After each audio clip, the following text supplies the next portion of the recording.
be the facts. They say the commissioners say they can't do anything. Like in ordinance, how can they do? How can they do? I'll leave, you know, I didn't want but counties zoning, even in the think of the most remote part. Yeah. It depends on the county.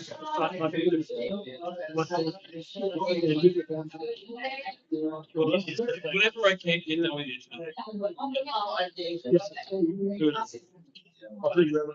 Yeah, I tell them the very this they didn't pass anything. The people back after 5 years. You know, Ed Lewis, Tim Taylor.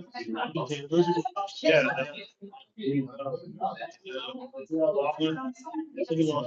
The people that I worked with. So anyway, I need to look at someone who thinks like he thinks. I was, she was kind of like,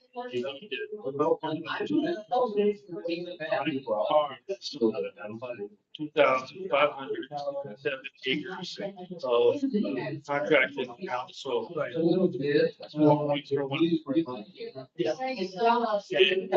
They don't care about.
Everybody hear me out there? Getting things set up, getting a rambunctious, crowd's getting anxious. Not expecting any violence. Doug Fowler here, Pulaski Talks. Welcome everybody to the show. Broadcasting in hostile territory.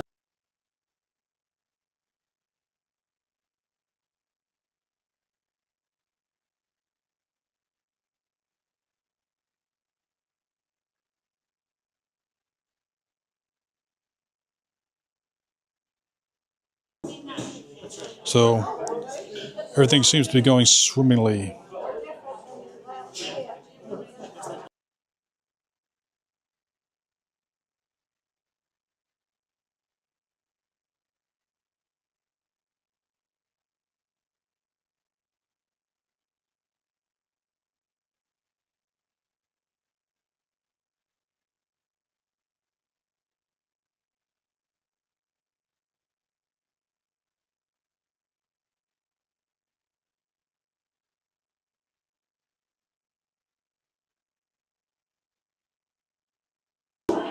Are we needing some music or need some dancing? I can dance for the camera until Bill gets set up. I don't know how long it's going to be. We're at 5:59 now, so hopefully it'll be soon.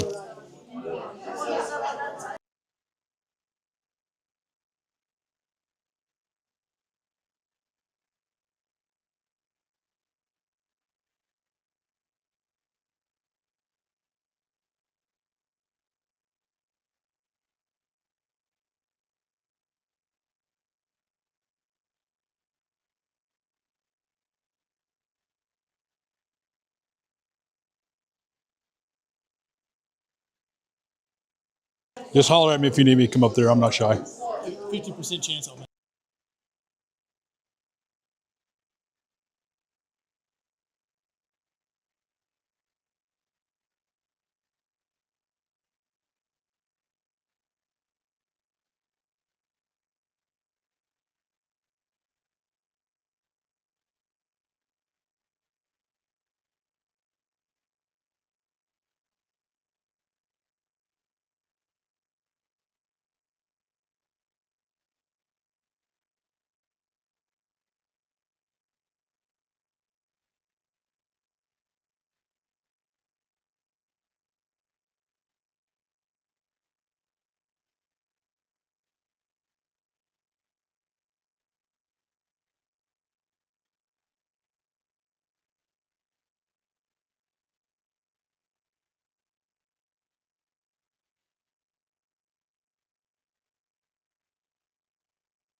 Getting rambunctious here.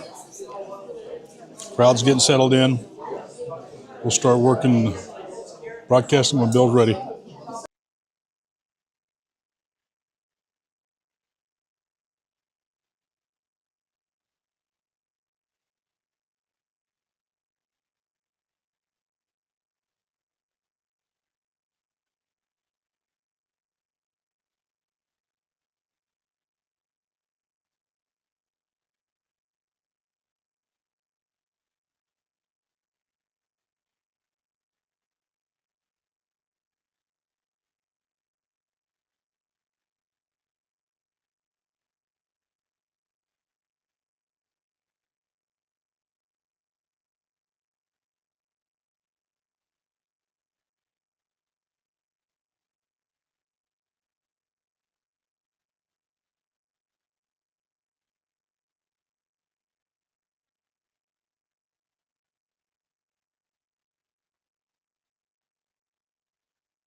Did I do that right, Doug?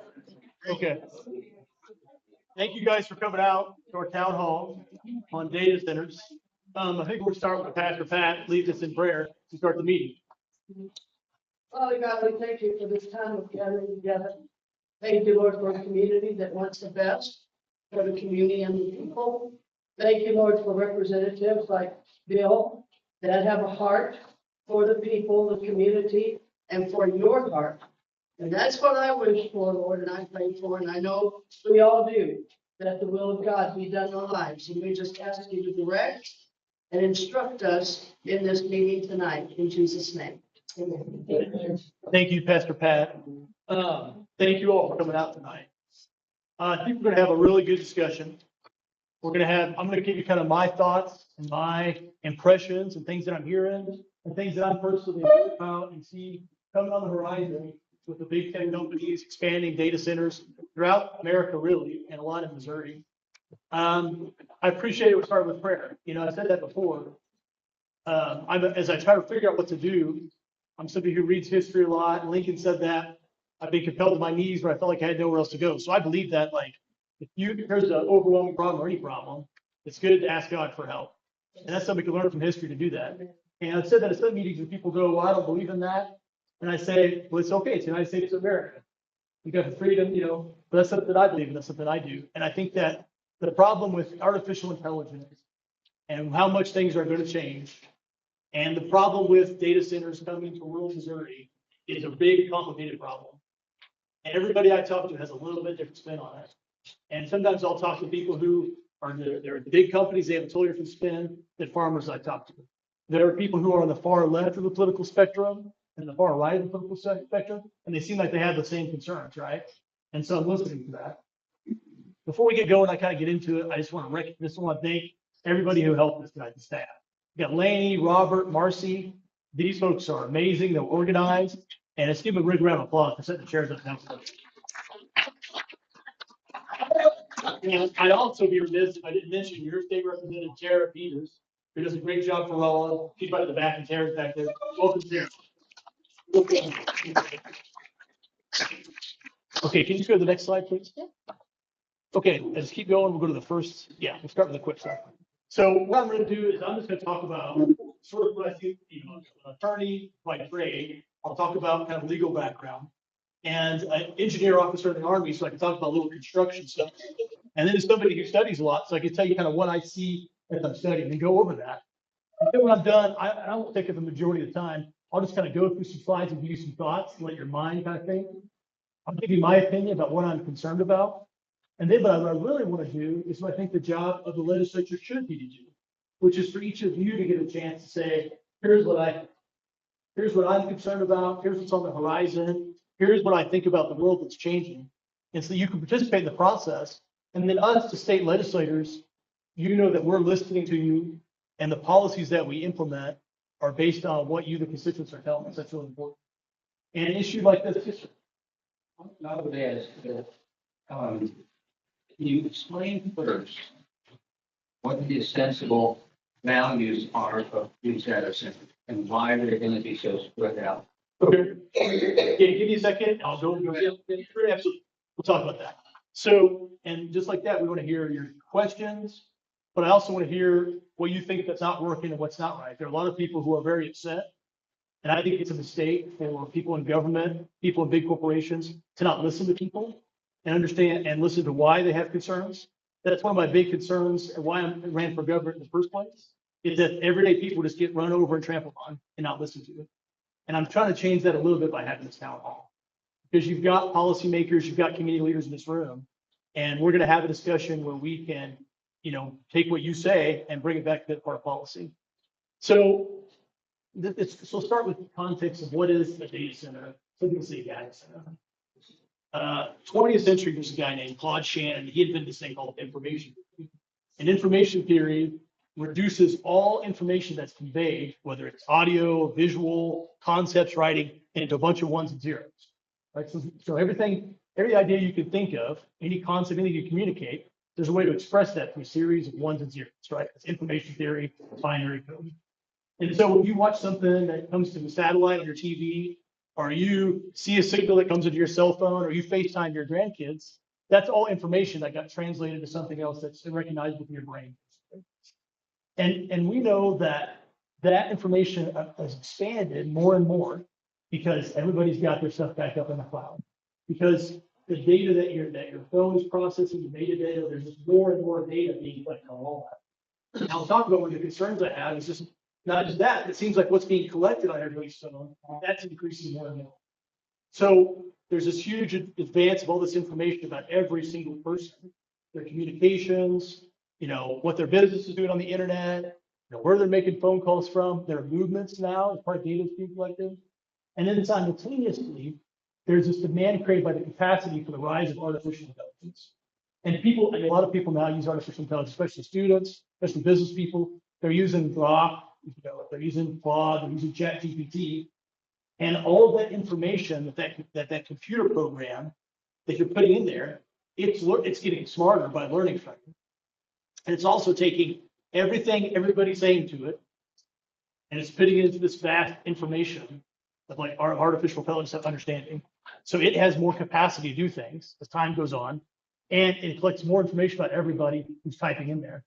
So it's not just like what you were Googling, it's also the conversation people are having with ChatGPT, which they're like, how do I write this paper on the Civil War?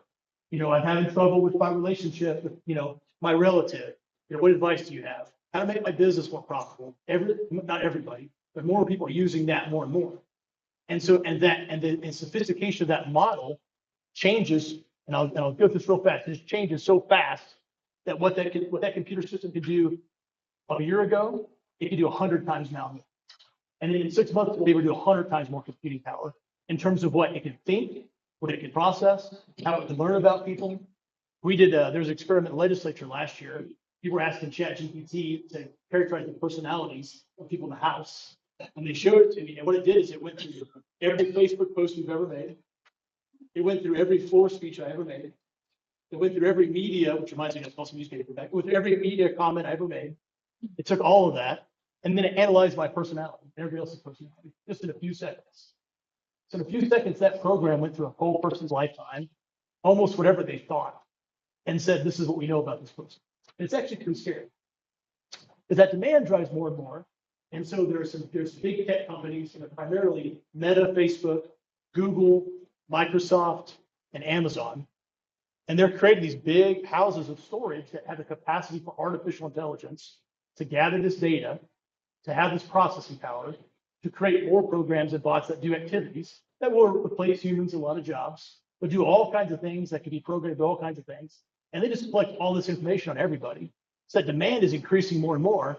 So something weird has happened over the last year. All these big tech companies are pushing as fast as they can to go buy land throughout the country, or in some cases we want to talk about, get land through eminent domain, take land from people without their consent, and then put these processing centers, these data centers on there, right? And that demand is up right now. And I can tell you that even in our area, there are farmers in Lebanon who kind of told me about that. They had been approached by some big data companies about buying when I was in Lebanon last week, in Phelps County, down the road, in Pacific, Crawford County, of course, Montgomery County, of course, Kansas City. So it's something that's happening. It's coming to rural communities around Missouri.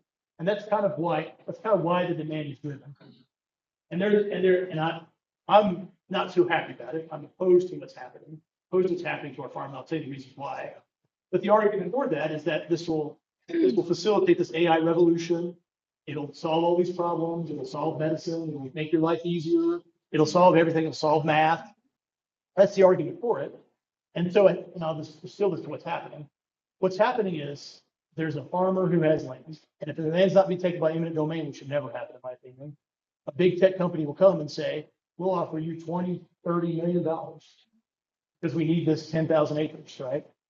And that farmer who's having trouble, it's hard to be a farmer anyway, that farmer who's having trouble staying in business, seeing if their kids want to take over the family farm, has a multi-million-dollar payout. So that, I'm not blaming that person, right? But they're like, here, sell. And then the data center comes up, and it has all these impacts for people that we're not talking about: environmental, safety, what's going back in the water, what's the water supply, light pollution, the noise pollution, the radiation that comes off the facility that affects people, right? People say you don't live under power lines. It's like that times a whole bunch. And then I'll make a point this too. We don't know in 5 years and 10 years, and if that data center is going to be relevant. You spend money back in the community, but you've lost that farmland. And so the point I'm making is there's a lot of contractors, a lot of developers, a lot of local people, a lot of farmers who are like, I can make a whole lot of money now. And there are also a whole lot of county commissioners in the state who are like, we can bring billions of dollars into our county, right?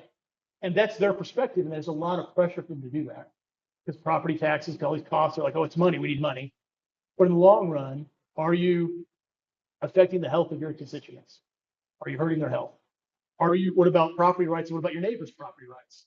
Not to be by that. And then what about this whole AI takeover that we're facilitating and we're kind of letting happen without any guardrails, without any protections for everyday people? That's kind of a quick overview of what I think the issue is. So we'll start right here. So this is the law. So this I'll talk about regulatory framework. And I'm glad that we talked about this town halls. Recently, the legislature passed Senate Bill 4. And Senate Bill 4 was one of those bills that had a lot of things in it. It has some stuff that I think is not good in it. And one of the things is the law used to say that a utility company, utility provider, can only charge for what you used energy-wise, and then billion. And it was forbidden for a utility company to charge users for future construction costs and future projected usage. Well, last year in Missouri legislature was and that enabled utility companies to look ahead and say, we think this is the usage for energy. This is the construction cost for building a power plant or building a gas plant that is required to facilitate a data center. So just by way of example, Ameren says if there's one data center in Ameren, that'll take up more electricity than every existing customer of Ameren combined. The Pulaski County Co-op told me that one data center in the Pulaski County takes up more energy than 7 times all their customers combined. So it's a massive amount of power, right? So one concern I have is that we change the law to say we can take that cost. It's lawful now to take that cost and project it back on consumers. So do I think that your utility fluid bills are going to go up in the next couple of years? I absolutely agree.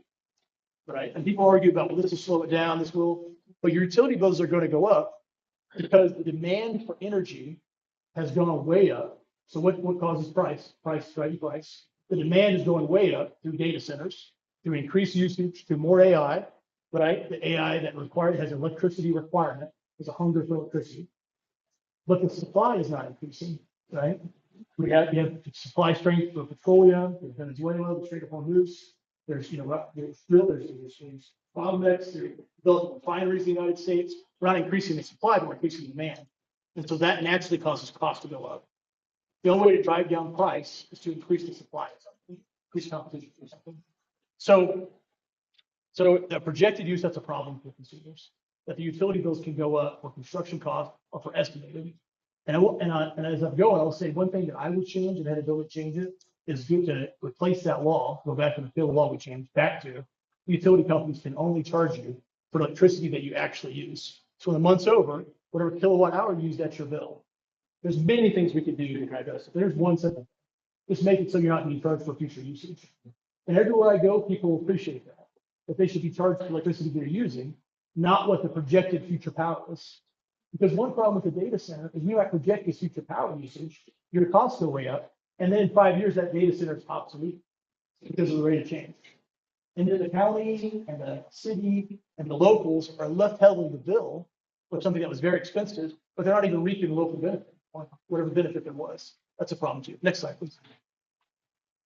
Okay, so this is what we're talking about. The utility law was changed. Keep going. Senate Bill 4. Keep going. Okay, so that's a little bit about electricity. I could go into how to generate electricity, but nobody's here. Let's talk about water. So water is a finite resource on the earth, right? There's only so many hydrogen molecules and so many oxygen molecules. Okay, so why do you need water for machinery, or why do you need water to cool something that requires a lot of electricity? Well, because of friction, right? At a power plant, there's friction of pieces hitting each other that creates heat, and then even just electrons passing through a conduit creates friction from the electrical energy. Now, is there any engineers here tonight? Okay, good. Now I'll quit talking about engineering. What kind of engineer are you? Well, okay, good. And I can talk about electrical engineering. No, it's friction, right? Okay. So even like while your power cord gets hot, That's because the electrons going through there, very friction the conduit, it gets warm, right? And so you need a source to cool that down. And now we'll talk about the use for water. Keep going if you don't mind. Okay, keep going. So when I was at, interesting, I was at Command and General Staff College studying strategy about 10 years ago. And they said in the future, wars will be fought over these resources that are finite, energy and water, because it's always going to be, it'll be in demand, especially as AI revolutionizes everything and crypto. What the fights will be about is who has access to water and what you do with natural resources and energy. And so it seems like every year there's a bill about, how water gets extracted out of Missouri and who gets to do that, who controls it. Here, the next slide. Kind of read through it, but this bill was a bill that talked about a permitting requirement for DNI to remove the water. And I voted against it because I felt like, one reason I felt like it is you shouldn't have to have a permit to take water off your own land. You shouldn't. But what I think it was doing was conveying more water rights to certain corporations to have more control over water. And so if I go around the community, I hear a lot of people talk about that. I heard people talk about this river supplies it, or riparian water rights. Talk to some technical experts, and I hesitate on this because I think the specifications for a lot of data centers are proprietary. And so how they're being developed changes all the time. So technical specifications aren't always the same. And some of those are secret. But some people who run the data center say it's like a radiator, right? It's a closed system. And there's water in there that's purified because if it has dirt and minerals in it, it'll be corrosive. So it's purified, but then it adds in some lubricants. So there's chemicals, there's petroleum lubricants in there, right? Petroleum-based lubricants that go in there and kind of keep the machinery lubricated. So a lot of people have assured me there's no environmental problem, no water problem. But if I talk to my constituents who I'm trying to listen to, I've heard more people talk about, well, if it's exposed to the air, it's going to evaporate. If it evaporates and it has lubricants in it, are you putting chemicals into the watershed? Question. And I think if people ask that question, that's a very fair question to ask. What chemicals are you using? What chemicals are going into the water nearby? How are you assuring us that's not happening? That's a totally fair question. There's another question, which is, what's the water source that's supplying this, or how are you using that? And is somebody's water rights being affected?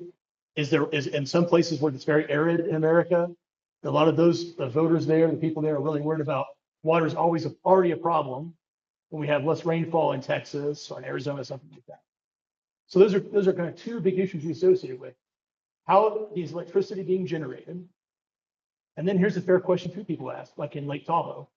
If there's a problem with the electrical supply, does Google get cut off or does your house get cut off? And just judging by the response I have, I think most of you feel like that the government would protect Google over protecting your house. And that is enough reason just for us to intercede to make sure that people aren't being trampled on by big tech companies, for example. Because the one truth that we learned in the legislative process is that almost everything's driven by money and power. There's a money side and there's an anti-money side. And so if money really does control our government, which I think in a lot of ways, unfortunately, it does, so why do we trust that these big companies that have all this money and supplying billions, that you're not going to be treated fairly compared to them? And so we really need protections in law for people who aren't getting, pushed out, trampled on by the fusion of big government and big corporations. Okay, keep going. Then another issue was that the person who gets the permit is defined as a corporation, partnership, public utility entity. So people, and these bills, people drew attention to that because we're conferring rights and permitting rights to companies over people, corporations over people. One thing so I'm not against free enterprise or making money. Man, I'd love to make some money one day. I think everybody should be prosperous. I want you to be successful. I want you to have a business. What I'm against is there's a big company and it writes the laws that favors them and the government backs them up to the detriment of everybody else. That's what I'm against. I'm against a company that's so cozy with the government that we're using government power to give them what they want. And then regular people don't have a chance. That doesn't seem like a good system to us to me. Next, please.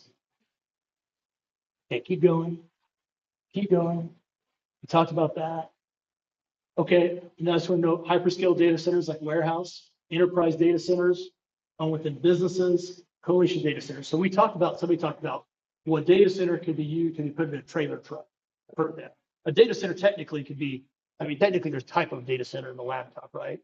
There's information being stored on there and ones and zeros, electromagnetically, right? Like so technically there's some data being stored there. But there's also 20,000 acre data centers that completely change the landscape of where a lot of us live in rural Missouri. It's because I like the green grass. I like the green trees. I like the fresh air. You know, I don't want to live in an industrial wasteland. And a lot of people in rural Missouri feel that way. And a lot of people feel like, okay, okay, you want to do it here because there's a profit motive for us to turn our land into that. You guys know Elon Musk said that if the communities keep rejecting data centers, local communities, he's just going to send them into orbit and make them into satellites to build into orbit. So those companies had determined no matter what, they're going to drive forward with data centers, right? They made up their mind about that. And now I'll just tell you, and I think people maybe are listening to me. I thought about whether I should say anything kooky sounding, but I just kind of decided I'll go ahead and let you guys know how crazy I am. And let the chips fall where they may. So I think personally, like there's flock cameras everywhere. And I've talked to somebody from ICE and they were talking about flock cameras. The flock cameras, did you guys know this? You guys know about the flock cameras? The flock cameras, do you like them, Virginia? No. I don't like them either. It's something we agree on. Cool. So flock is a corporation.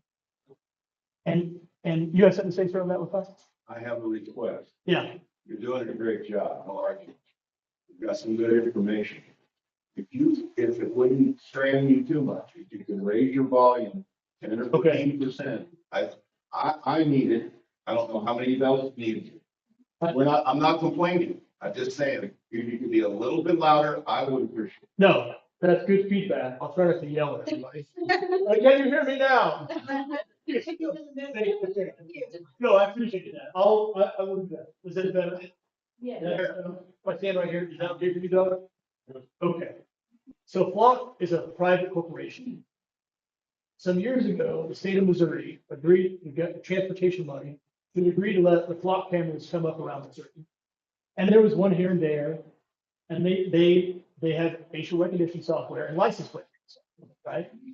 And then over time, it seems like there's one at the Casey's in Dixon. There's one at the Lowe's over there. You go to, is it dflock.org? Go to dflock, and you can see, .what? .me. You can see where all the flock, and it's reported by local people. They go, here's a flock camera here.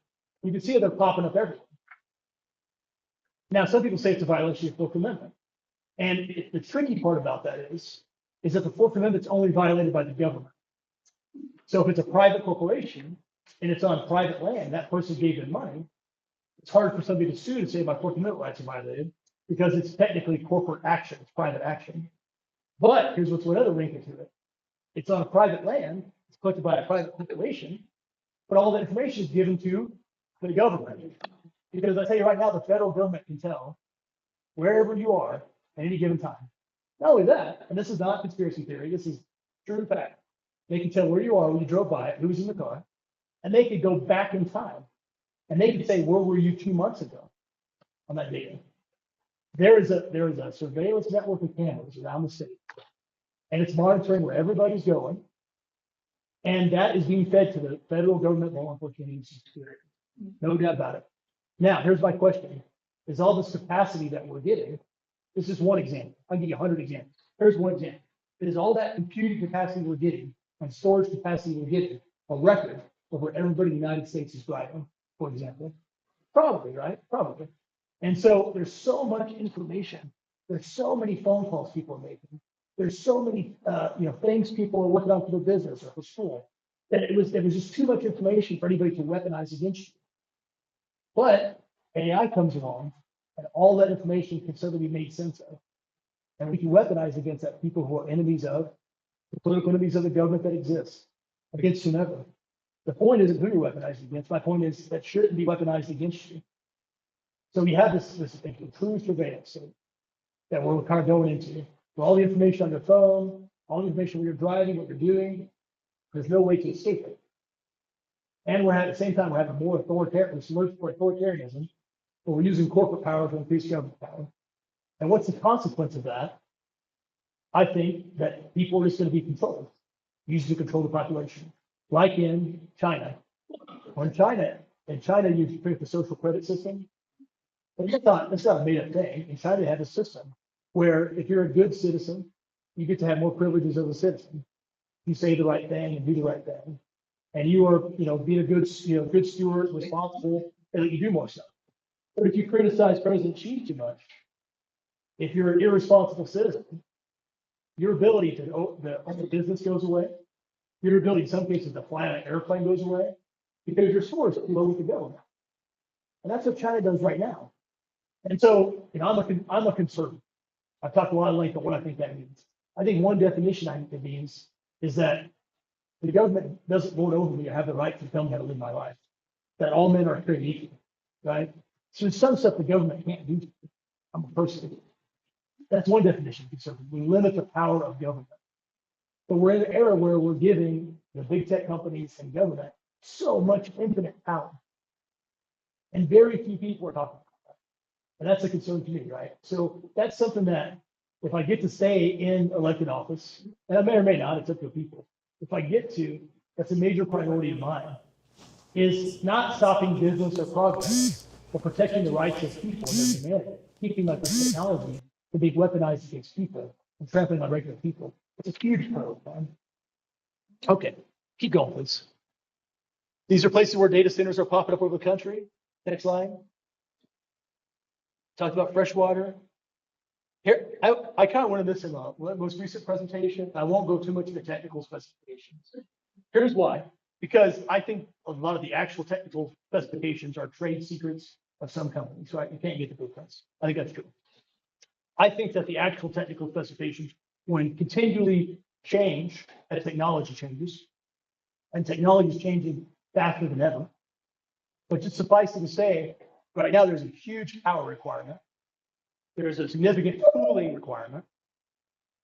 And there's concerns about, how that power is stabilized and what the rights of the people who live around are. So, for example, under no circumstances, this is the position I have, under no circumstances should your farmland be taken by eminent domain. It's like in no circumstances should your home be taken by eminent domain. The seminal Supreme Court case, Tito versus Euegen, 2005. That case, there was a development in Connecticut, and does anybody know the corporation who was taking the land, developing the land? Pfizer is a corporation, my old nemesis. So Pfizer was the corporation, and they were buying the development. There was a holdout, and the guy said, "No, you can't have our land." And the city, the local government, took the land, and they gave it to a private corporation. And so Cato Institute and NAACP, all kinds of different groups who don't use it on the same side of the lawsuit, they sued on behalf of the property. And they sued New London, which was a city. And so the Constitution says that property can't be taken for public use without just compensation, meaning that's like a highway or something. Not you take my land and you give it to Pfizer. And the Supreme Court narrowly ruled in favor of the development of the city. And the holding, which is a terribly wrong holding, that holding said that public use was basically, is there some public benefit? Is the economy being spurred on? Is there more revenue being spurred on? And that's a totally erroneous ruling, in my opinion. So just like the legislature, just like the governor, just like the president, the Supreme Court doesn't always get it right. They're just people who are giving their opinion. It doesn't mean they're always right. That's a wrong opinion, in my opinion. So, but that was the state of the case law, is that a local government can take property and give it to a company and say they're going to do a better use of it than you are. And that is the essence of the problem that I have. It's the force and power of the government uniting with the profit motive of a corporation to completely abrogate an individual's rights. That is a reoccurring problem that we're not talking about. It's one thing if there's a free market. It's a totally different thing if we're using the power of government and the favoritism of government in terms of funding and tax credits and tax cuts. The favoritism of government to say you get to be successful, but everybody else, good luck, right? We're just going to monitor where you drive, right? That seems like a big problem. Does anyone think that's a problem? Am I totally crazy? You're not. I'm a little bit crazy. I really am a little bit. But that seems like a huge problem to me. And this is part of the reason why you're like, why are you doing this? It doesn't make any sense. Because who in the world would want to go through this to run for Senate for $37,000 a year? It's because it's like, it's a lot of grief, right? But it's because we are at a time when these issues matter. And somebody's got to say, hey, that's not right. And somebody's got to have the fortitude to be like, we're actually going to turn the tide on some of these things that are a problem. And so that's kind of why I'm having this discussion with you guys. Next slide, please. I used to teach, by the way, this is not to your benefit. This is by way of explanation. I used to teach college, in case you can't tell. And somebody would ask me a question in this class, and I'd go on for like 30 minutes. And it was a flaw that I have, and I recognize that. So if I get it too bad, just rein me in. Okay, keep going, go through water. We talked about that. Someone talk about the national security aspect of it too. So last year we went to the White House. We had a trip to the White House. And the energy secretary, it was amazing to meet the cabinet secretary. It was amazing. The U.S. energy secretary was talking about that the AI everything. AI was everything. AI this and AI that. All the energy is going into developing AI. And at the time, I didn't get why he said that. And then, Will Stark was there, had a good discussion. Hopefully not, the good discussion why it was so electricity was the big thing about AI. And now I get it better, that it requires a whole bunch of electricity to fuel it. When I was at CGSC, I told the story before. One of our problem sets was we were like, if we have to fight a war against AI, how do you do it with the army, right? It's not active duty. And I was at my house and I was like going through all the, like what to do. And my son Josh was, how old was he at the time? Josh would have been, he would have been like 8 years old actually. Josh was 8 at the time. And I asked Josh, like, what do you think about it? And Josh said, Dad, just cut off the power source. And I was like, you're the smartest person in the world. I was like, it has to have electricity, right? So, but now what we're doing, we're creating all this apparatus, all this electricity, and there's no local veto.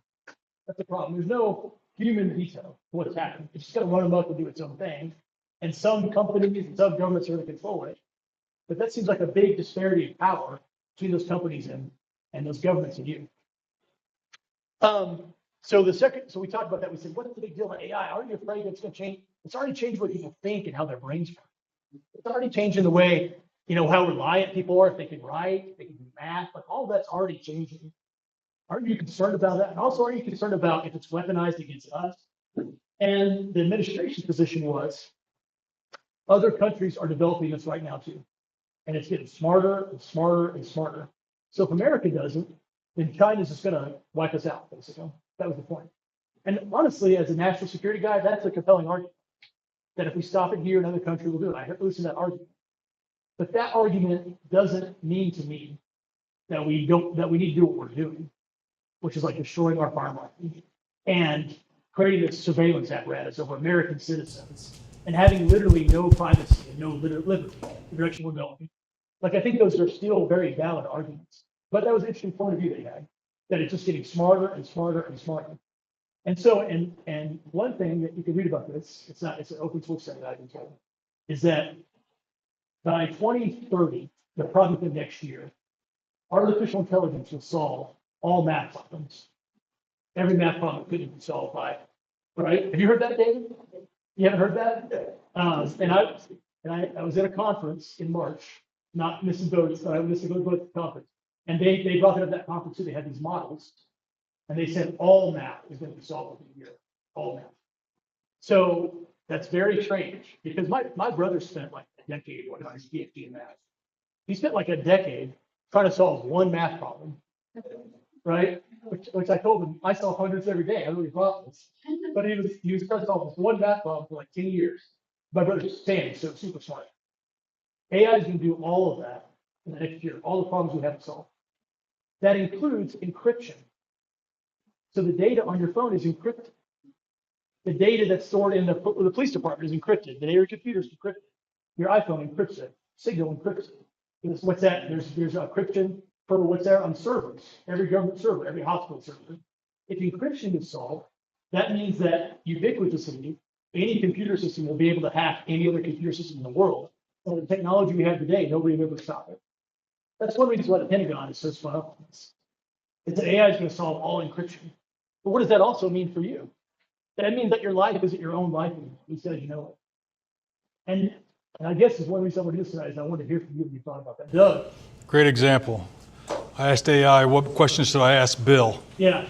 Who gave the tax incentives to the big companies, and how much were they? We did. How much were they? And I don't know the exact number, but it's a lot. we've lost $77 million in tax revenue so far to date. Yeah. And did you vote for them? No, I was against SB4. Okay. But it's a true story. I was going to vote no, like the rest vote no, but they closed the board before I made back my yes. But I was against it. I was on record as no. The reason why I was against it was primarily the equipment. I mean, there's a lot of reasons, but what stood out to me a lot was the equipment. That you could be charged for projected future usage. And that you can probably tell I have serious concerns about what we're doing in general. But that was a controversial vote, controversial bill. But no, I was opposed to that. I did not vote. What's that number, 10 people, all the company business, 10 people to establish the plant. They get a tax exemption for 15 years.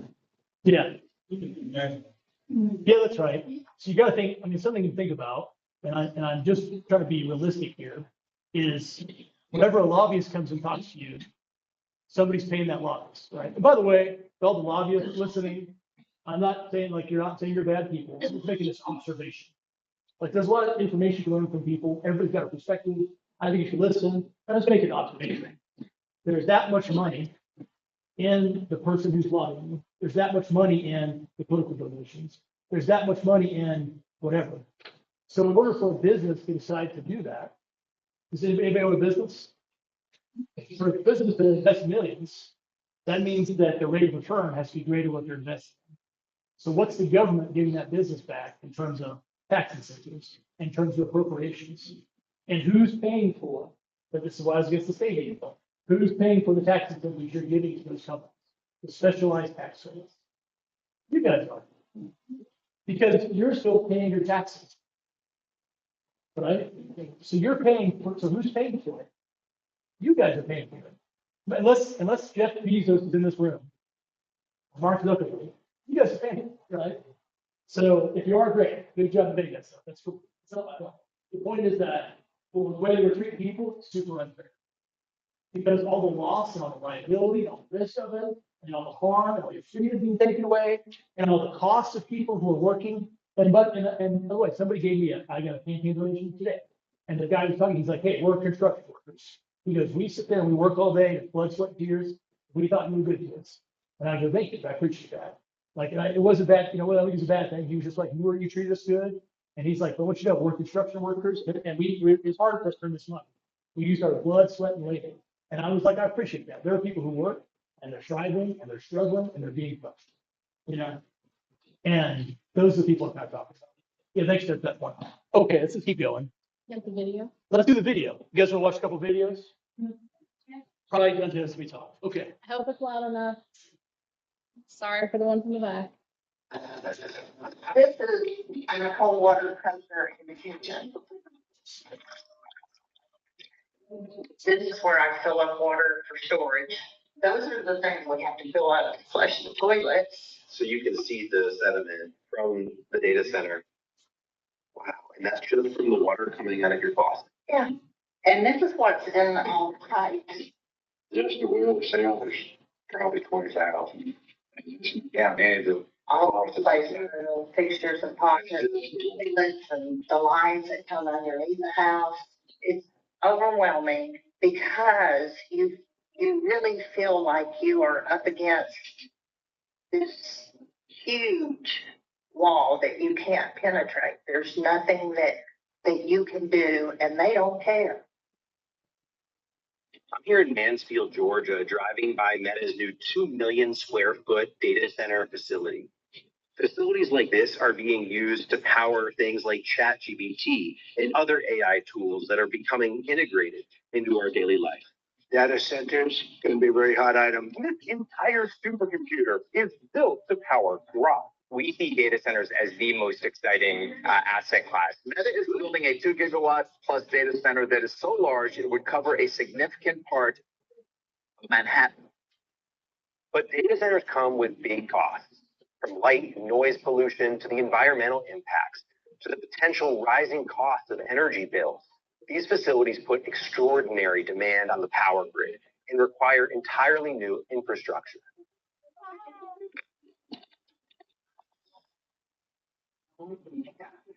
They should be responsible for that, not us. Search the internet for profits that Meta has made, Amazon, Microsoft. They can afford to pay for their own generation. We came to Georgia and asked two questions. What's the true cost of the AI revolution, and who should be paying for it? Your house is here, and the data center is right there. It's less than 400 yards. Beverly and Jeff Morris bought their home an hour's drive from downtown Atlanta in 2016, but their roots in the community run much deeper. Being in the country has always just been my peace and my therapy. When we found this place, we decided that this was it. It was perfect. I was actually raised about 5 miles from here. I'm home. The data center that's now the Morris's next door neighbor happens to be owned by Meta, the company you know for Facebook and Instagram, but has also been breaking into artificial intelligence. They started construction on this data center campus in 2018. Definitely changed everything. They've destroyed the environment, taken down all the trees across the road. Beautiful pines, beautiful forest. The light pollution is. You don't have to have a night light in the house. You can walk around the house at night and see everything.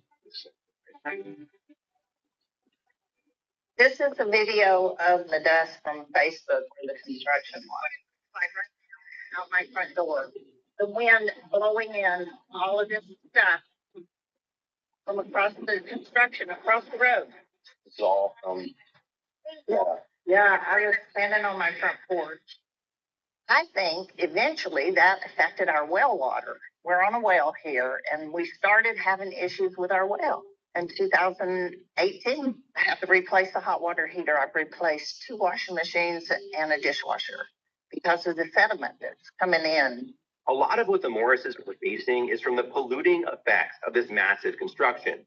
But that's only one part of the story. There are serious costs to communities once data centers are operational too. To explain that, we have to back up for a second. I wouldn't blame you if you were asking yourself, what the heck is a data center anyway? Their origins date back to early, clunky supercomputers or mainframes in the 1950s and 60s. And then in the 90s, with the birth of the internet, the modern data center was born as a way for internet providers to connect businesses and the world to the web. In the 2010s, data centers became larger as they became critical to new cloud storage. I'm glad we share a sick photo that allows us to all work on the same documents. Everything from your pet photos to entire workplaces to files for video streaming, like this video you're watching right now. We're in the cloud. Today, we are in the midst of a tectonic shift in processing needs, as large as the birth of the internet. Artificial intelligence. A transformational moment for data center demand. Okay, let's do the RFQ. Do you good though? Yeah. So much more I'll talk about it. And then I bet that was AI. AI That last one was AI. that video. Oh, that last talker was AI. For context, this is a video of Josh Hawley speaking with RFK. Josh Hawley is kind of leading the questioning of the whole data center movement federally.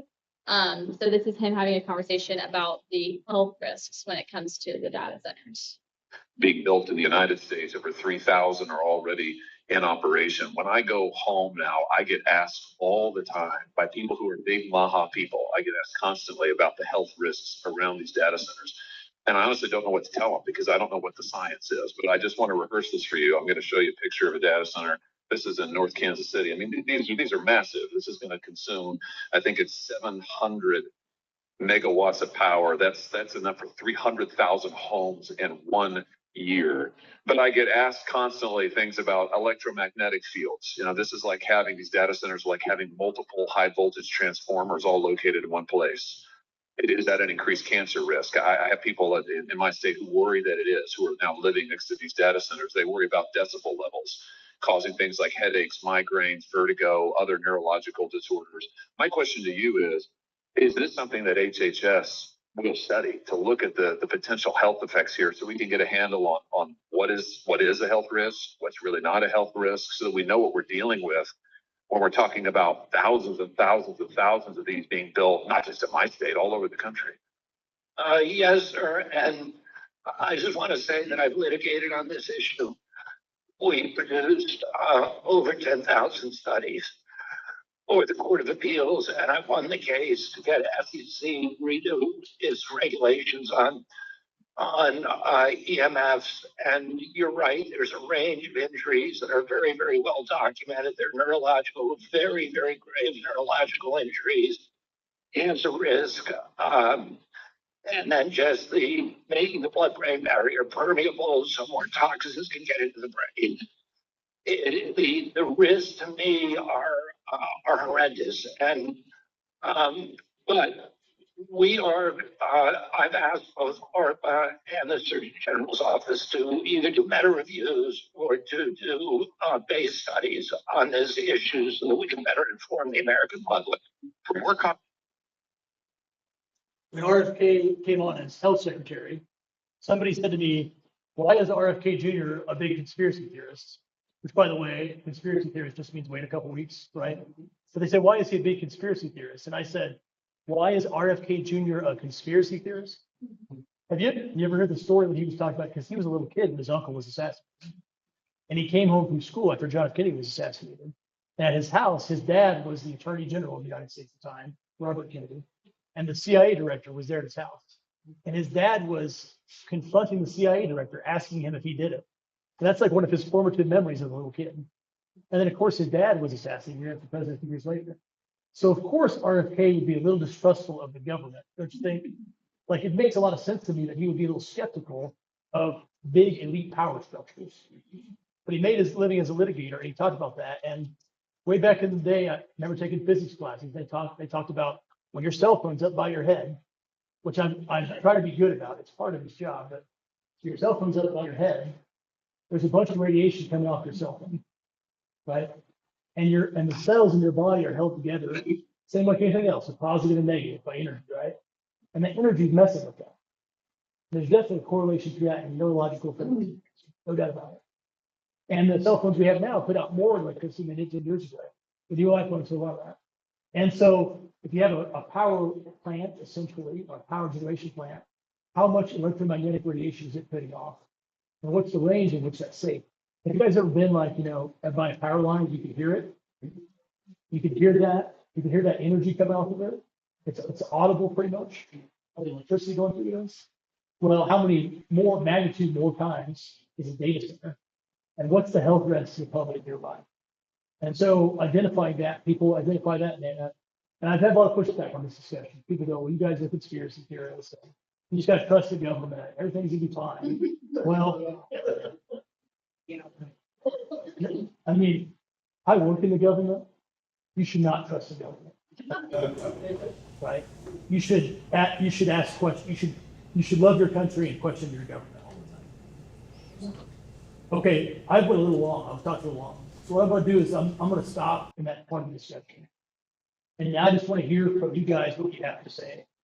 And I want your opinion. I want what you're worried about, what you're mad about, what you think we should change, how to fix it. And let's hear from you, and then we'll conclude the discussion. Ma'am, I saw your hand up. Okay, I'm 77, and last month I got my first smartphone, Yes. and I'm not very technological. I spent 25 hours with my husband just trying to go through everything, set things, and study the manual and everything. Okay, here's my question. When I have a desktop computer, and by the way, I haven't made my first phone call or anything like that. I got it here. Anyway. So when I go to search for something on the web, I avoid this like chat room stuff. But doesn't that take you also to these data center AI or something if you search for some subject? So they say, like we'll say, there's information that's not being stored. But it seems like we have a lot of storage capacity for something. So I would just tell you probably your information is being stored somewhere. When you're talking to on the chat function or when you're searching. And then for a period of time, you're searching, it's definitely subpoenaable by the law enforcement by subpoena. But it's probably being stored somewhere. Now, who can access that? That's the whole problem with encryption. When I say it, right? It's completely deleted, but it's probably being stored somewhere. Can I avoid using Yeah. AI, Yep. cannot avoid it. And this is why this talk is so risky to me, because now AI knows about it. Now that's a problem.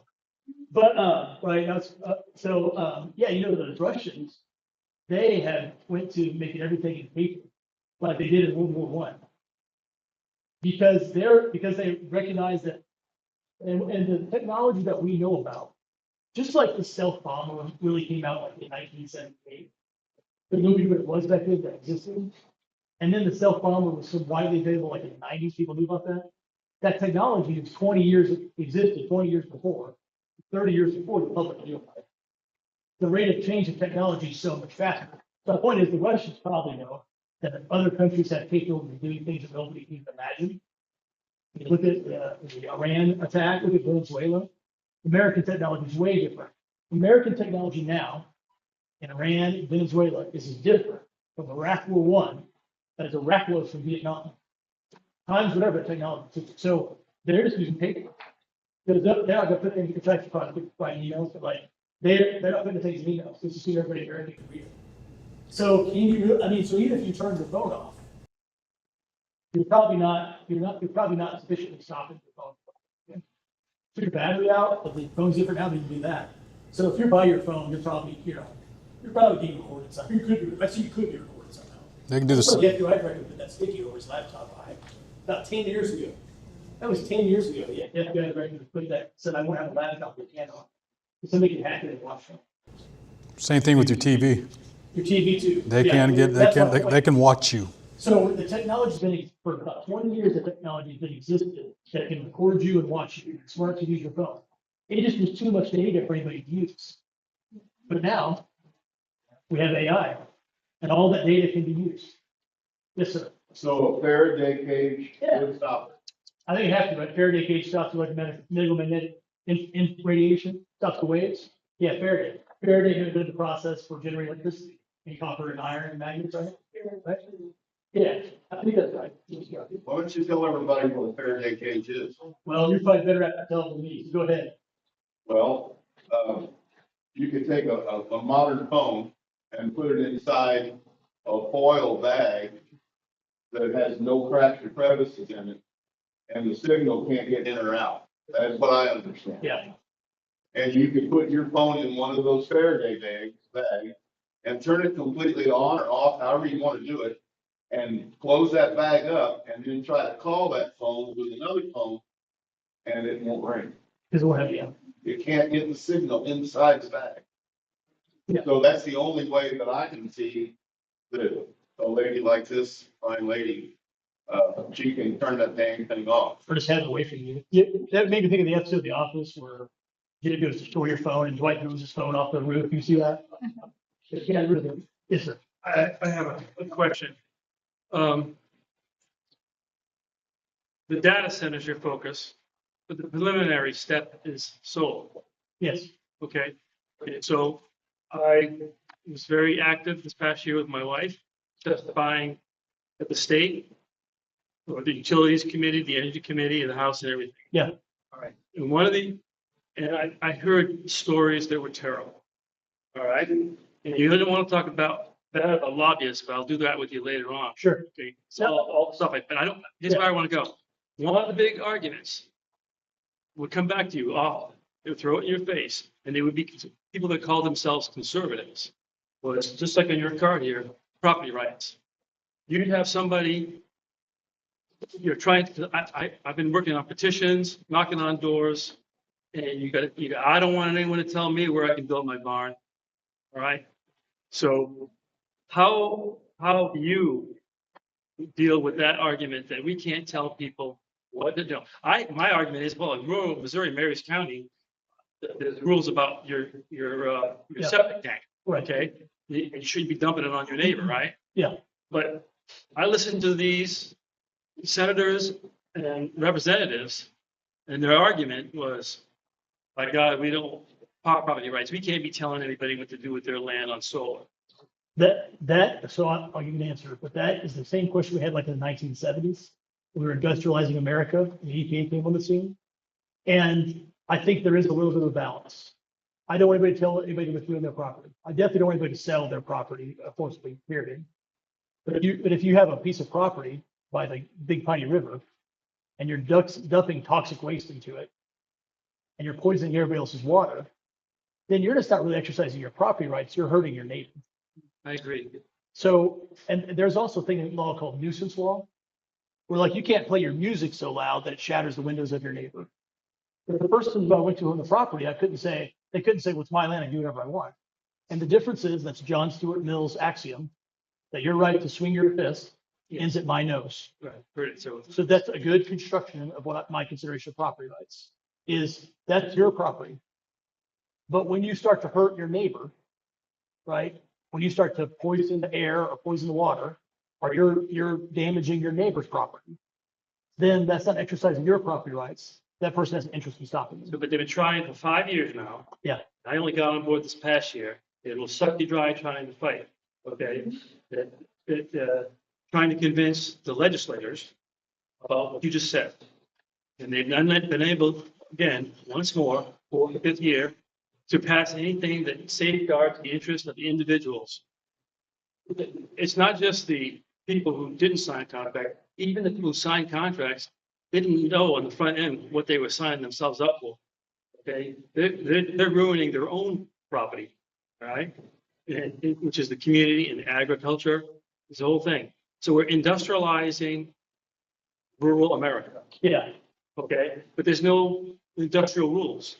I don't know who the affiliation with foreign governments is, but all the developers are coming from Michigan, Colorado, Yeah. Texas, and they come here and there's no rules in Missouri. It's the Wild Wild West. Yeah, that's an excellent point. That is an excellent point. You go to an agricultural state and all of their environmental property rules are geared toward cows and pigs, right? Which were very sensitive to those farmers' rights. But the same protection that you'd have in some place like, Ohio and Pennsylvania, where those industrial places develop and they create all these rules for neighbors, those don't exist in Missouri. So you move the data center or whatever to Missouri, the solar farm, and you're no restrictions, right? That's actually a really good point. So maybe we should use the legislature. We can talk more about that. I'll talk more about it. Maybe we could parse out agriculture different than industrial rules and stuff like that. Yes, sorry. Can you explain what this is? This board, okay. I didn't talk about it too much, but that's an example that all the town halls, people coming out, by the ordinance that the exterior towards Phelps County is different county classification, different rules. So if you wanted to go talk to your commissioners or talk to your councilman, you could say, here's an example of what you could do. Right, and the county took rules say, we don't want these data centers in our county. So this is not from Phelps County. No, that's right. That's just, because a lot of people say, well, is there anything you can do at the local level? Right, and it's like, well, there's some, and the litigation has yet to emerge a lot on data centers in Missouri. And then what counties can do and not do, because there's a new issue to get in the case law, we have new laws. But here's an example of something you can do if you want to say, hey, stop it. If you don't want them here. And I think that some people always go, well, this is a terrible problem. How do we address it? The main way you address it is by making your voice heard to your local elected officials and making it a key issue. Yeah. And do you know if there are other counties in Missouri that have adopted this? Camden has adopted a version of it. Camden has it's a different classification themselves. So they're gonna have different authorities because of the classification of county. But Camden did adopt the ordinance. I went to the county commission today. Here. And asked them if they had been approached to put a data center in. Well, they said no. And I said, so if they approach you, are you for or against? Well, we can't tell them no or yes. Yes. And, because we don't have the planning and zoning. Yeah. So is this, you're saying this is something if they apply it, adopt it, or do whatever, that would stop them from being sued? No, it wouldn't stop any, so it wouldn't stop anyone from being sued. Because it's pretty easy to sue somebody, right? You can just write down a piece of paper and go file it and serve them no suit. Whether that's a valid lawsuit or not. So nothing really stops it from being sued.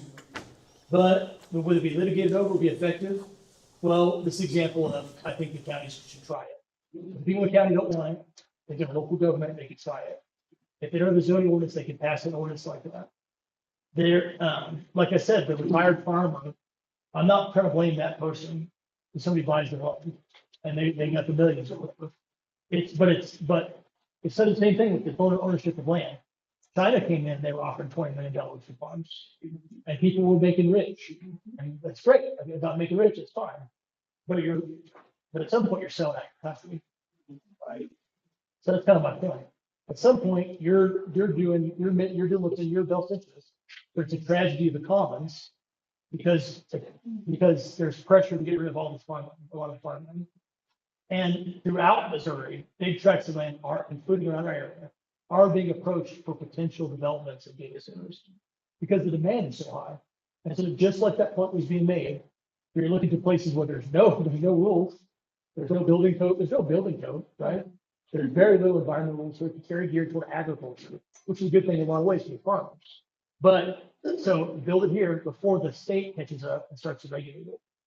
And that's what a lot of people want to do. It's 2,000 acres under contract in Marys by the airfield. Yeah. Okay, and so in Ameren, we know people up there in Marys County, my mother always said, they're knocking on their doors asking, trying to buy land. So that solar farm is the prelude to the data center. Well, my dad used to say, they don't make any more land. Like we're not like producing more land.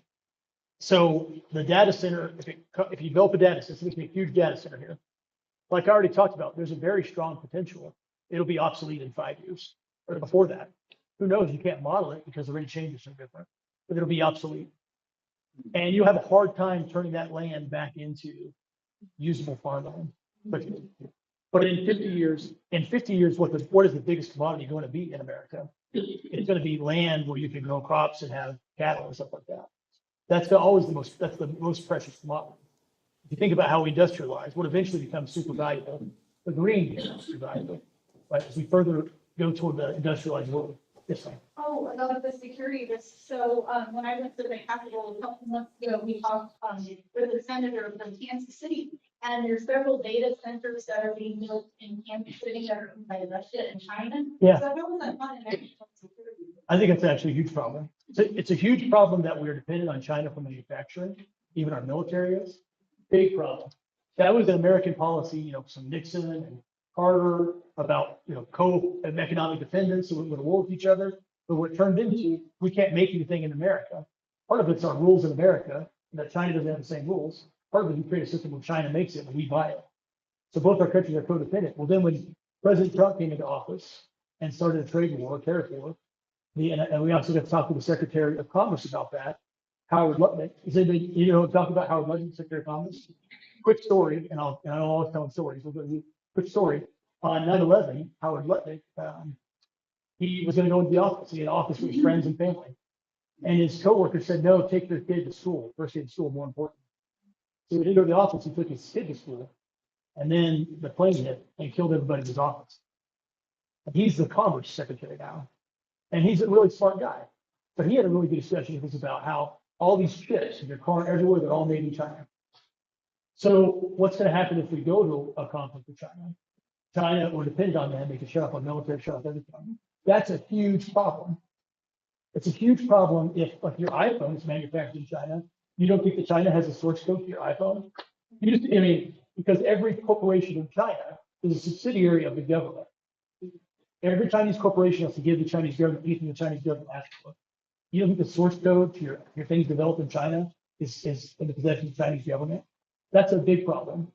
We're doing that for those reasons, the manufacturing reasons, the codependence reasons, the ability to manufacture in America, but we have to, for national security reasons, not give other nations access to all the data, the back door, control, the ability to shut us down, ability to manipulate information. The fight about AI is also the fight about what's true. Because if you ask somebody, a lot of you know stuff, right, for your life. You know facts. And if you say a fact you know, you'll tell somebody that, and they'll go, let me ask ChatGPT if that's true. You know what I'm talking about? It's a real phenomenon. So they'll go look at it. And they'll go, well, ChatGPT says you're wrong. And you'll go, ChatGPT's wrong. And they'll go, no, the AI is not wrong, but the AI is wrong all the time. It's just wrong all the time. Sometimes it gets things wrong. It's not that it can't use for it's just wrong. So if you think that that program can tell you what's true, right? And then all of a sudden people are using that as a barometer for what's real or not. What's it going to say about religion, about God? What's it going to say about what political beliefs are right? What's it going to say about the COVID vaccine or whatever? People are going to go to it and ask for the answer. That's going to be the authority. And the authority, like people have PhDs, the people that whatever, and the people who are leaders, they won't be authority figures anymore. Everybody will go to AI. That's another big problem nobody's talking about.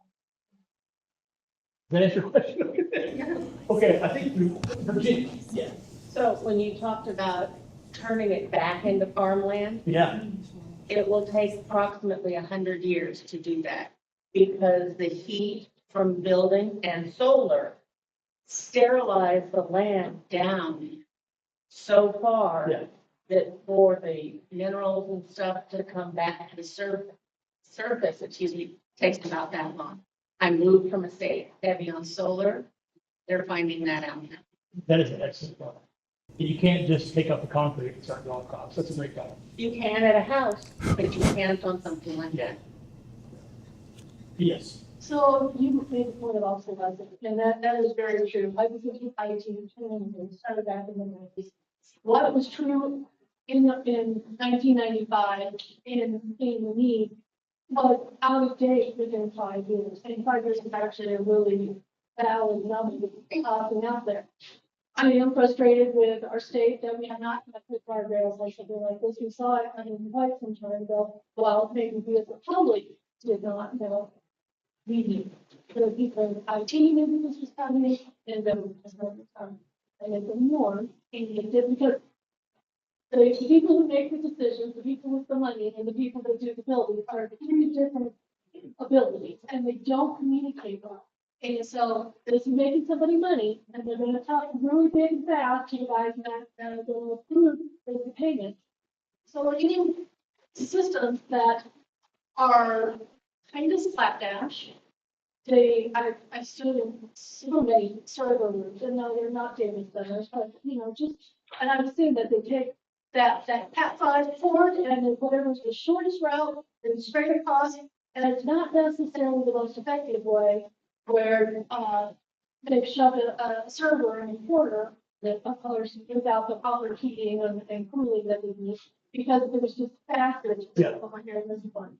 And that's what exactly I'm seeing happening on exponentially larger scale as we're talking about the data centers. I guarantee you, we don't need this many boxes all across the country. And why is it on Phelps County to decide we're going to put the brakes on this? The state needs to have put some guardrails out. Sure, Phelps County by all means should. But darn well that there's a university over there and they do have a data center. It's just, they might not be big form, they will be in charge of it. But data centers exist all over. Servers are everywhere. The smaller scale servers are everywhere. So, I'm glad you mentioned the thing about heat. That's something they don't address. And, always an AI might kill us. It's not how you think. They're not going to launch all the nuclear weapons at once. It's not going to be kilowatts, because if anyone's a future fan, that if the kilowatts reach their limit, they automatically go. But so it's because of how thermodynamics, where 100% of the electrical energy you input into the system will eventually keep some energy. Yeah, and so you always hear people going about global warming, about we need to control our carbon footprint and cripple our industry, but you never hear anyone talk about heat. I don't think that's totally emphasized for them. But anyway, so I actually wanted to, I didn't have to convince anyone here how bad the data centers are. I'm sure you guys pretty much agree. I just want to speak a little bit on the knock-on effects. And so you mentioned about the Georgia about the transmission lines. They did eminent domain and they seized several neighborhoods worth of homes and built this transmission line to at least 4 data centers. Then in Festus, I'm sure maybe you heard about, there was a city council that they recently voted out half the city council was in favor of the data centers. And then you mentioned a little about Nevada, is that one about the Lake Tahoe? Yes.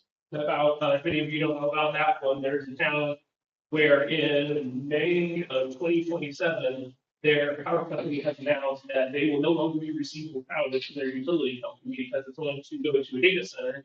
And they're like, basically, good luck, go find more power elsewhere because we don't know where it's going to come from. And then in the Saline Township in Minnesota, they decided that they did not want a data center, as well they should. And so a township of 4,000 people was sued by a $16 billion data center. And so because of that, they decided to settle out of court because they didn't have the money to fight it legally. And then another one in April in Indianapolis, there were shots fired at a city councilman's house who was voting to be in favor of data center. And so the other thing that they don't mention, which I think is very real possibility, is the risk of political violence as a result of this. And so it's hard out there. I work as an engineer, which is a very good job, and money is a lot higher than it should be. And there are so many people out there that move on it right now. And there's 150 million people out there. It's a very infinitesimally small percentage of those that might push them over the edge. They have nothing left to lose, and they result to doing something extreme. Are you familiar with the concept of the overton window? A little bit. Yeah, it's, if anyone doesn't know, it's the socially acceptable range of political discussion. For example, a couple years ago, it was completely unacceptable and cancelable offensive questioning transit. Now people can question it and it's socially acceptable. That's beside the point, it's just an example. But it's not just the case with political discussion, it's also the case with political violence. And so I think you could potentially see as a result of this, judges, election officials, politicians, city councilmen, there's lots of people targeting, just like back in Indianapolis, back in, was it April? And then also, you mentioned about putting power to the data centers. That's another thing that I could certainly see happening. You have all these transmission lines going into the data center. Someone might say, oh, hey, why don't we take out a few of these transmission towers to stop power from going into the data center? And it would be wildly easy to do. The infrastructure in this country is so poorly done, it's impossible. I won't go on because I don't want to be on the list, so. Too late. And so. Welcome to the club. Yeah. All your identities are not. And so, because of how our transmission grid works, I don't know if you remember about 8 or so years ago, there was an issue in Ohio where you had a power line short out and it cut power to approximately a third of the power to the country on the East Coast. Yeah. That's called a cascade failure. Yes. And except for Texas, which for some reason has its own power grid. Yeah, and that didn't work out too well. Yeah. So That's a bad idea. once you see people who take action against these data centers or against people, whether against infrastructure, with nothing else to lose, you have a result of copycat effects similar to, the Euegen managing CEOs, how many people go favor of that. And it's worth mentioning, 40% of people in the country were in favor of starting the American Revolution, which was to take violent arms against the oppressor. 71% of people in the country were against data centers. And so it's a very real possibility, and it's not emphasized enough. And if you push people too far, I guarantee it will happen someday. Yeah. We need to terminate. So a part of what the function of politics should be is just to listen to people and resolve things nonviolently, right? And just let people being listened to. But to your point about revolutions, how do you have a revolution against the government when you're on total surveillance of the government that you're doing? And if you can take cut the power off and shut down AI, know what happens if you shut down the power of a neighborhood or a business. They're just shut down. Most houses are totally, you just kind of shut down and electricity goes off. You You're the one that asked the question. Well, so No, sorry. here's the most important lesson that I learned from COVID. That the local city government and the local county commissioners can and should act as a buffer for poor politics coming out of Jeff City.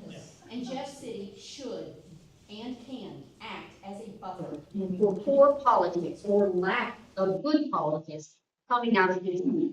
Yes. So what I want to say to you is that if you get reelected, and I hope that you do over something, but if that happens, what I would like to see you doing with your colleagues in Jeff City is building something that looks like using nuisance law and current data to keep these centers from doing exactly what they did in Georgia. Like if they've got enough land or they can prove that they're not going to treat the water and they're not going to cause neurological defects, like whatever that bubble around them needs to be, they need to own that much land. Right. It's just that simple. And I'm gonna guess that if we did something like that in Phelps County, that would probably keep them out of Phelps County. Just because they would have to purchase such an enormous amount of land, and it's not West Texas really has that kind of land Right. here. So we should also have the ability to generate a lot of energy before it was not on here. Sure, and I think that that's the point too. I mean, that the energy problem, it is a problem, but I just think that I'm disappointed that our county commissioners aren't here. Maybe they didn't know about it, maybe they're planning to go. Well, they did know, yeah, you were there. So I'm gonna maybe they are in the meeting, by the time they heard about it at this morning's meeting. So I want to give them the benefit of the doubt, but they have in the past had an interest in bringing in tax dollars, exactly like you said. And that cannot be like what we need for our children and our grandchildren has got to be our top priority, not bringing in current tax dollars.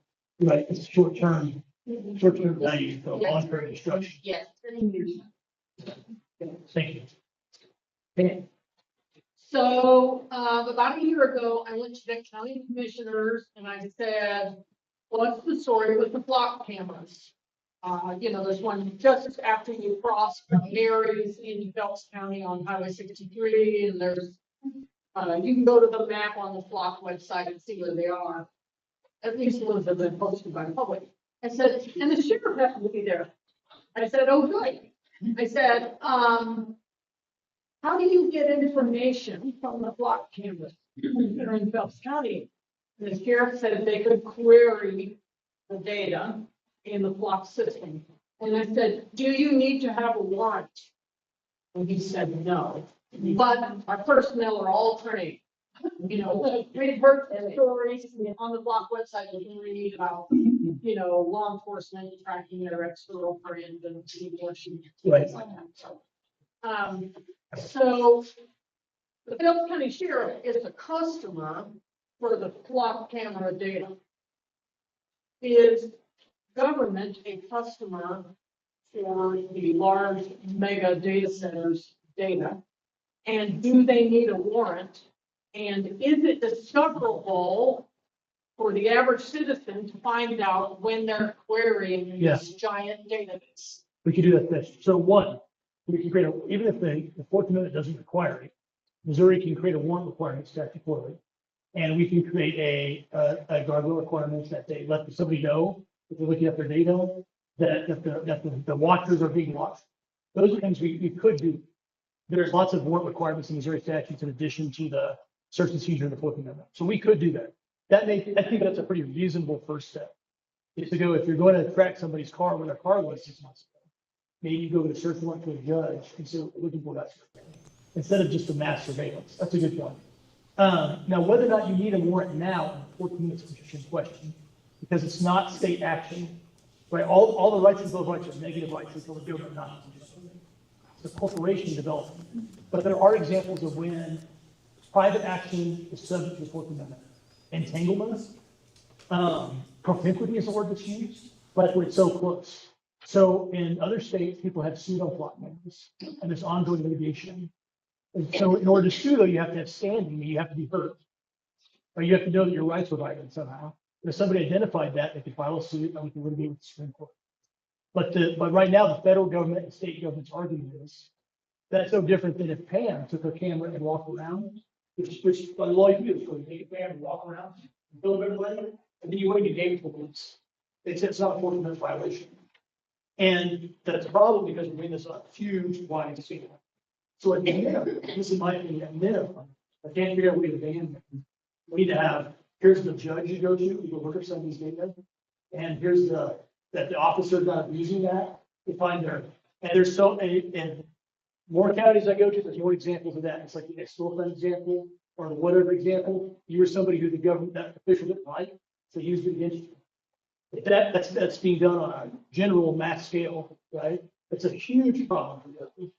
And everybody's talking about the benefits, we can track kidnappers, stuff like that. I'm not saying that those benefits don't exist, but the point of the Constitution was that there's just rules about things the government cannot do, no matter what. They can't tell you what your religious beliefs are. They can't take your guns away. They can't search your home with a warrant. And back then, I'll make this one point real fast, and then I'll go. Back then, the soldiers went in people's houses.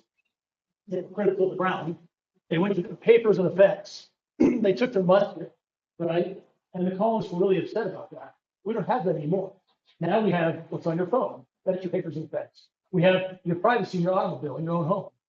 And the law hasn't caught up with technology to protect that. So yes, at minimum, I would file a law that says you need a search warrant to access this. Yeah. Wait, sorry, go back to you. What is your opinion on legislative facility? I mean, what is the group of legislative about this, what you feel or other things? Well, so first of all, the only that I predict what the people are thinking is probably wrong, giving my sense. I think a lot of people are figuring it out. That this issue came up faster. You know, it's easy for legislators to talk about what they think about, issues that have been conservative issues forever. But just like in COVID, when COVID came about, everybody shut down and all the mandates. It took a hot minute to get the Republican Party, if you remember, to be like, we're against this. For a long time, the Republican Party was for mandates. The COVID vaccine mandate and shut people down, right? It took a minute to go, this is not the conservative position. I mean, this is like this little bit. This popped up real fast. And so everybody's like, oh, these companies, it's money, development, stuff like that, technology. It's going to take a minute, I think, for Republican legislators to go, we're hurting. People don't want this, which is, I think, what's happening. Right? I think what's happening right now. These town halls across the country, right? State. So, I think they'll find a lot of farmers. I think, libertarians and liberals agree on a lot sometimes. And a lot of what they agree on is civil liberties. My last point, the camel's nose under the tent. All right. Understand, we've been involved with something up in different counties here, where now my little farm is surrounded by 2,567 acres of ground contracted to soil. All right. They sell it as it's free, it's safe, it's all this business, right? And that's how they get good people who want to do good things about being kind to the environment. But those contracts get sold. They get sold. All right. And so I've listened to lobbyists say, oh, we only are going to do solar panels there. And I go online and find out that they're competing for a permit that says solar panels and lithium battery storage. Okay. So then they sell that guy may say that to you, but then he sells the contract to another company who's interested in lithium battery storage. In themselves, it grows a threat on the environment. So now you get a data center that buys the contract who's going to have what? They're going to have lithium battery storage facilities. All right. So how they get to the data center is not straight away. How they get there is, this is Mark's opinion, okay? They get there by convincing people that you should authorize these gigantic industrialized utility solar projects. All right. They give nothing back except fees to the people who don't sign up. And then they just hand it off to other people. So that's. Mine takes it too far, real big way. Keynote today announced $15 billion deal from Google to where are we at? Moving forward. Also, Aaron Brockovich announced that she's highly interested in Missouri. So where are you at with that? Aaron Brockovich has a lot of good points about Missouri, about the Yes. about the glyphosate and the pesticides. He has a good point on that. Yes. And on data centers and radiation to neighbors, stuff like that. Aaron Brockovich has some good points on that. There's a lot of Aaron Brockovich Maha overlap. So, yes, Well, back to the $15 billion Yep. deal we signed today, what are we doing? what am I doing? If I get back, I'll try to pass some laws. And one of it is solidifying the county's ability to say no, stuff like that. One of it is reversing equip change, future usage. Other things just about rules and stuff that could put the brakes on it. I would do that. The legislature is not going to go back into regular session until January. So they're operating under the existing laws right now, that was a very astute point that we're kind of in the regulatory wild west. So it's just going forward. They're going to develop it. It'll take us some time to build it. Probably still be in construction for, next session, but it's going forward uninhibited right now. Oh, sorry, Bob. Who else has questions? That's the show of hands. What's that? What's that? I think have one quick follow-up with hers. Can the government, could the government call a special session? Okay. You can go into the governor and the Supreme Court case on the maps, just basically said the governor can call an extraordinary session anytime he wants to. That's essentially their thing. And then the legislature can call itself a special session. 3/4 of both chambers. So 3/4 of both the House and Senate want to do that, then they can bypass the governor and go back to second. Yes. We're surrounded with a lot of federal conservation trees. What is, what would prevent them from coming in and buying that timber and clearing that? They're not all these. Yeah, no, it's another natural resource. That you can't, it's like you can't make the farmland for 100 years. You're not going to go back and 50 foot overnight. And we, I don't want to get too environmental on you, but we need plants for oxygen.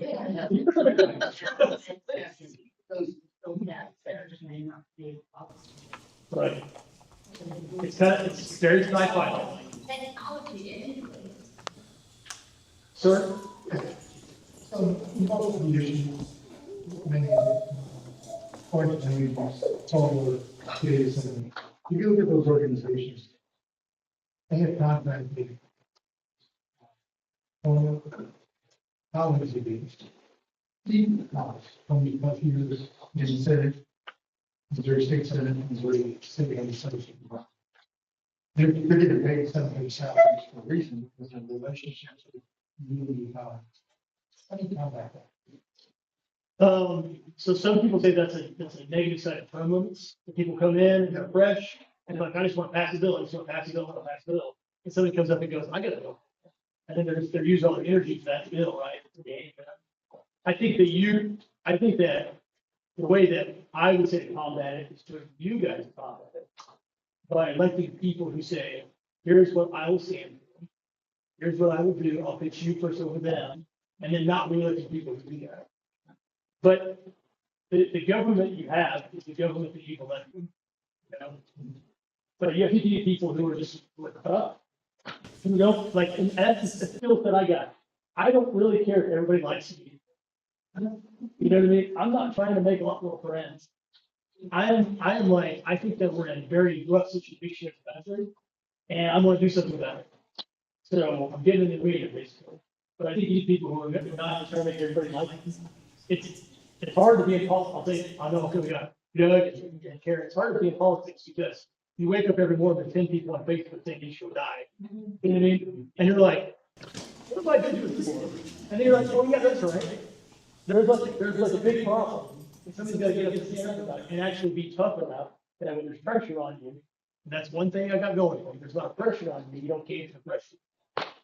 Sometimes I agree with the group, and sometimes I disagree. But it's because I agree or disagree. Do you have a question? We just spent $2 billion sending the company to France by the administration to stop wind farms off the coast of the East Coast. Now, what's your position on wind farms in Missouri after what I understand you're raising taxes on them? Yeah, no, so similar to what was brought up. You have a property right component to put a window on your property. there's a regulatory component when you're affecting your neighbors, right? The issue becomes stuff like when there's a favorite of the government and they get the appropriation, they get the tax rate, stuff like that. And it's not people screaming beside me. So look, if you got land out there and you get land in Dixie, you want to put a window on your property and supply your power grid, more power to you. Don't do things that hurt other people's power grid, stuff like that, right? But we also don't want to grant the government to pay for it, especially the state. Does that answer your question? I'm a big freedom guy. I'm a big freedom guy as long as you don't hurt everybody else. And I'm a big don't make money guy, just like the government should pay for these to make money. Here.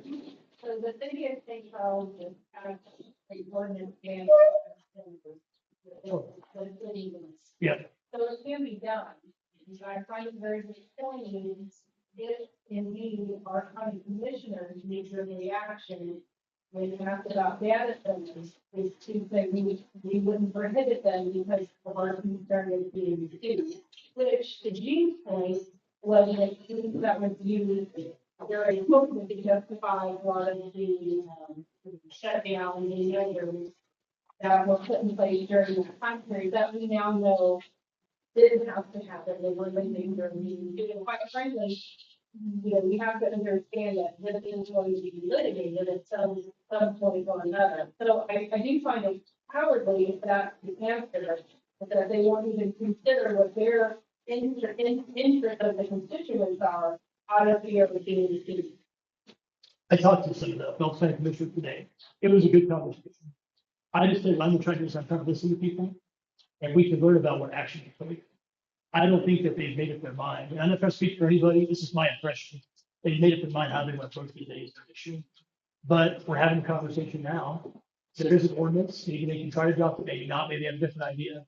But I think this next month we go back to the commission meeting. We have a conversation. Yeah. That's what. That's not an attack on our. No. I'm not trying to attack our commissioners. But I do want everyone, we have other counties represented here.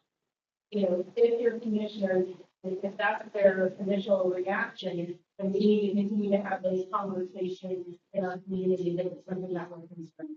They're right that counties with less assessed valuation have different authorities to actually evaluate.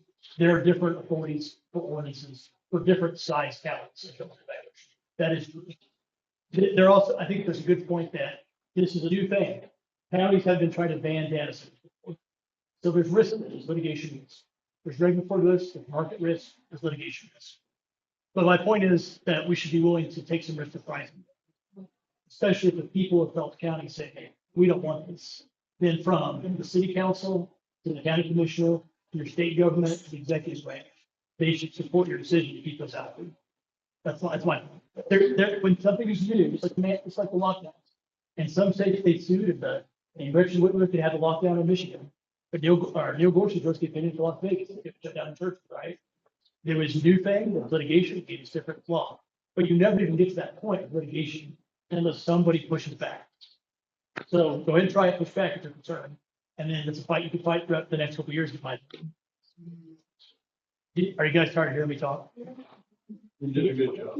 Thank you. Anybody else have any questions before we go? One more question? Our brains are full for tonight. Then what I'm going to do is I'm going to ask